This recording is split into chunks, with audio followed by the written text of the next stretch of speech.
নমস্কার বন্ধুরা, জ্যোতিষ ভবন ইন্ডিয়া আপনাদের স্বাগত। কন্যা রাশির বন্ধুরা, এপ্রিল 2026 মাসটা আপনার জন্য বুদ্ধি আর সংযমের মাস। এই মাসে কাজ আর ব্যক্তিগত জীবনের মধ্যে একটা সুন্দর ভারসাম্য রাখতে হবে। একদিকে বুধদেব মাসের শুরুতে ক্যারিয়ারের ভালো ফল দেবেন, কিন্তু অন্যদিকে সপ্তম ঘরে অনেক গ্রহ একসাথে থাকায় বিবাহিত জীবনে একটু টানাপানান চলতে পারে। এ মাসে কি ব্যবসা বড় বিনিয়োগ করা উচিত, স্বাস্থ্য কেমন থাকবে, আর 19 এপ্রিলের পর শুক্র কি সুখবর নিয়ে আসছে, সবকিছু আজকে বিস্তারিত জানাবো। শেষে থাকবে কিছু সহজ উপায় মাসটাকে আরো ভালো করতে। চলুন শুরু করি। এ মাসে গ্রহগুলো বেশ নড়াচড়া করবে। 14 এপ্রিল পর্যন্ত সপ্তম ঘরে থাকবেন রবি, তারপর অষ্টম ঘরে থাকবেন মঙ্গল। 2 এপ্রিলের পর সপ্তম ঘরে, আর শনি সাথে থাকবেন। বুধ আপনার রাশি মালিক 11 এপ্রিল পর্যন্ত ষষ্ঠ ঘরে শক্তিশালীর অবস্থানে, তারপরে সপ্তম ঘরে চলে যাবেন। রাহু ষষ্ঠ ঘরে আছেন, এটা আপনার জন্য সুরক্ষার কবচের মতো কাজ করবে, শত্রু আর রোগ থেকে বাঁচাবে। মাসের প্রথম ভাগ কেরিয়ার জন্য ভালো, দ্বিতীয় ভাগ ব্যক্তিগত জীবনের জন্য খুব গুরুত্বপূর্ণ। কাজের দিক থেকে 11 এপ্রিল পর্যন্ত সময়টাকে আপনার জন্য সেরা। চাকরিজীবীরা শুনুন, বুধ ষষ্ঠ ঘরে সুচেলি থাকায় পদোন্নতি বা নতুন দায়িত্বের পদের সুযোগ আসছে। চাকরি বদলাতে চাইলেও 11 এপ্রিলের আগে চেষ্টা জোরদার করুন। ব্যবসায়ীরা শুনুন, সপ্তম ঘরে শনি, সূর্য আর মঙ্গলের প্রভাবে ব্যবসায়ীদের অংশীদারদের সাথে মতের অমিল হতে পারে। 11 এপ্রিলের পর নতুন বড় কোনো ঝুঁকি নেবেন না, যা চলছে সেটা বুদ্ধি দিয়ে চালিয়ে যান, নতুন চুক্তিতে তাড়াহুড়ো করবেন না।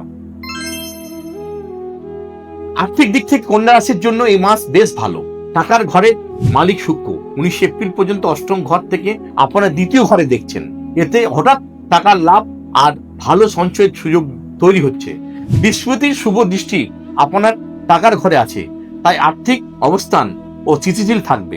পরিশ্রম অনুযায়ী ভালো আয় হবে, আর জমানো টাকা সঠিক জায়গায় লাগাতে পারবেন।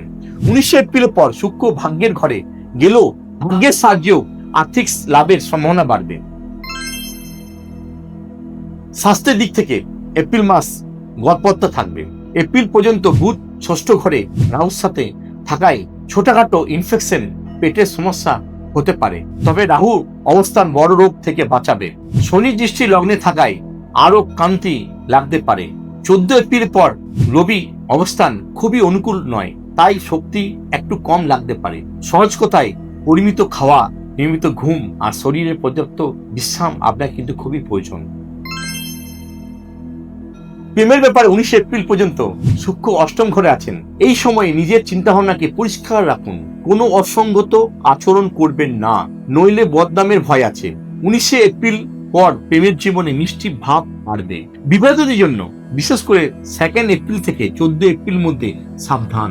মঙ্গল, সূর্য আর শনি একসাথে সপ্তম ঘরে থাকায় সঙ্গীর সাথে মিলেমিশে একটু সমস্যা হতে পারে। ছোট বিষয় নিয়ে তর্ক বাড়াবেন না, একের ওপরের মনের খেয়াল রাখুন।